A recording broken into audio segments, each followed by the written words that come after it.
आकाशवाणी गोरखपुर से प्रादेशिक समाचार।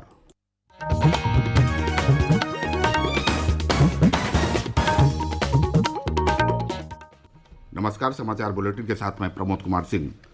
पहले मुख्य समाचार। प्रधानमंत्री नरेंद्र मोदी ने कहा, टीकाकरण के पहले चरण में 3 करोड़ स्वास्थ्यकर्मियों और इससे जुड़े अग्रिम पंक्ति के कर्मचारियों के टीकाकरण का खर्च राज्यों को नहीं करना पड़ेगा वहन। मुख्यमंत्री योगी आदित्यनाथ ने कोविड टीकाकरण के पूर्व कल अंतिम पूर्वाभ्यास का किया निरीक्षण। मुख्यमंत्री ने बर्ड फ्लू के मद्देनजर हर स्तर पर सावधानी बढ़ाने के दिए निर्देश। कहा, संक्रमण की जांच IVRI बरेली में कराई जाए। और प्रदेश में कोरोना संक्रमण के मामलों में आई कमी। पिछले 36 घंटों के दौरान मिले मात्र 516 नए मामले, 770 मरीज हुए स्वस्थ।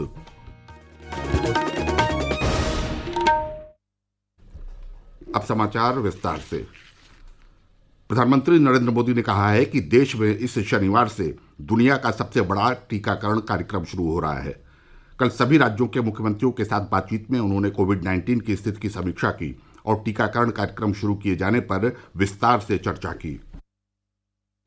अब हमारा देश कोरोना के खिलाफ लड़ाई में एक निर्णायक चरण में प्रवेश कर रहा है। ये चरण है वैक्सीनेशन का। जैसे यहाँ जिक्र हुआ, 16 जनवरी से हम दुनिया का सबसे बड़ा टीकाकरण अभियान शुरू कर रहे हैं। ये हम सभी के लिए गौरव की बात है कि जिन 2 वैक्सीन को इमरजेंसी यूज ऑथराइजेशन दिया गया है, वो दोनों ही मेड इन इंडिया है। इतना ही नहीं, 4 और वैक्सीन प्रोग्रेस में है। प्रधानमंत्री ने कहा कि देश में बनी कोविशील्ड और कोवैक्सीन दोनों ही किफायती हैं। श्री मोदी ने कहा कि पहले चरण में स्वास्थ्य कर्मियों और अन्य अग्रिम पंक्ति के कर्मचारियों को ये टीके लगाए जाएंगे। प्रधानमंत्री ने कहा कि पहले चरण में 3 करोड़ लोगों के टीकाकरण का खर्च केंद्र सरकार वहन करेगी। सभी राज्यों के साथ सलाह मशवरा करके ही ये तय किया गया है कि टीकाकरण अभियान की शुरुआत में किसे प्राथमिकता दी जाएगी। हमारी कोशिश सबसे पहले उन लोगों तक कोरोना वैक्सीन पहुंचाने की है जो देशवासियों की स्वास्थ्य सुरक्षा में जुटे हुए हैं, जो हमारे हेल्थ वर्कर्स, सरकारी हो या प्राइवेट, पहले उनको टीका लगाया जाएगा। इसके साथ साथ हमारे जो सफाई कर्मचारी हैं, दूसरे फ्रंटलाइन वर्कर्स हैं, सैन्य बल है, पुलिस और केंद्रीय बल है, होमगार्ड है, डिजास्टर मैनेजमेंट वॉलेंटियर समेत तमाम सिविल डिफेंस के जवान हैं, कंटेनमेंट और सर्वेलेंस से जुड़े रेवेन्यू कर्मचारी हैं, ऐसे साथियों को भी पहले चरणों में टीका लगाया जा रहा है।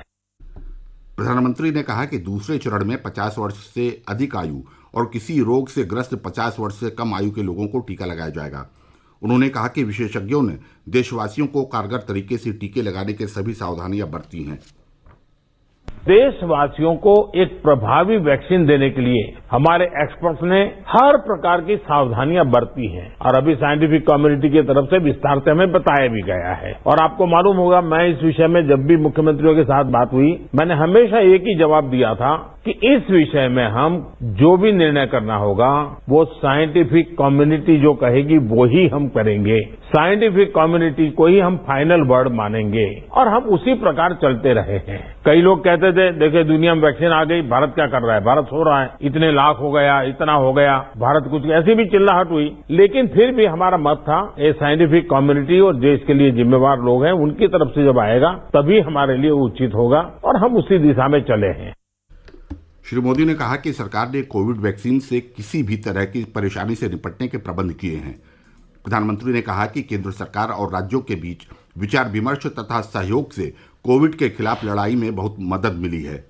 उन्होंने कहा कि भारत में कोविड-19 महामारी की स्थिति अन्य देशों की तुलना में बेहतर है। श्री मोदी ने कहा कि ये कोरोना काल के दौरान एकजुट होकर काम करने का परिणाम है। प्रधानमंत्री ने सभी राज्यों और केंद्र शासित प्रदेशों से टीकाकरण के दौरान अफवाहें न फैलाने को सुनिश्चित बनाने का भी आग्रह किया। उन्होंने कहा कि देश के भीतर और बाहर कुछ स्वार्थी लोग अफवाहों को हवा देने का काम कर सकते हैं। प्रधानमंत्री ने कहा कि इस टीकाकरण अभियान का सबसे महत्वपूर्ण काम उन लोगों की पहचान और निगरानी करना है जिन्हें टीके लगाने की आवश्यकता है। इसके लिए कोविन डिजिटल प्लेटफॉर्म तैयार किया जा रहा है। प्रधानमंत्री ने कहा कि भारत का लक्ष्य अगले कुछ महीनों में 30 करोड़ लोगों को टीका लगाना है। प्रदेश में कोविड टीकाकरण का कल अंतिम पूर्वाभ्यास किया गया। मुख्यमंत्री योगी आदित्यनाथ ने कल राजधानी लखनऊ में सिविल अस्पताल का दौरा करके तैयारियों का जायजा लिया। मुख्यमंत्री ने 5 जिलों मेरठ, सिद्धार्थनगर, गोरखपुर, वाराणसी तथा लखनऊ के जिलाधिकारियों के साथ बातचीत की।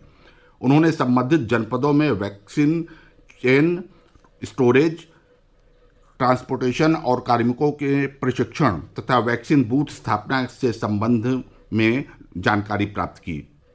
उन्होंने कहा कि कोविड-19 के मद्देनजर प्रत्येक स्तर पर सावधानी बरती जानी चाहिए। मुख्यमंत्री ने राज्य में कोरोना से बचाव के लिए लोगों को लगातार जागरूक करने के भी निर्देश दिए। मुख्यमंत्री ने कहा कि integrated command and control centre को पूरी सक्रियता से संचालित रखा जाए, साथ ही कॉन्टैक्ट ट्रेसिंग और सर्विलांस का कार्य पूरी क्षमता से किया जाए। वैक्सीनेशन कार्य को अंतर्विभागीय समन्वय के माध्यम से किए जाने का निर्देश देते हुए मुख्यमंत्री ने कहा कि स्वास्थ्य विभाग वैक्सीनेशन अभियान में नोडल विभाग के रूप में काम करेगा। प्रादेशिक समाचार आप आकाशवाणी गोरखपुर से सुन रहे हैं।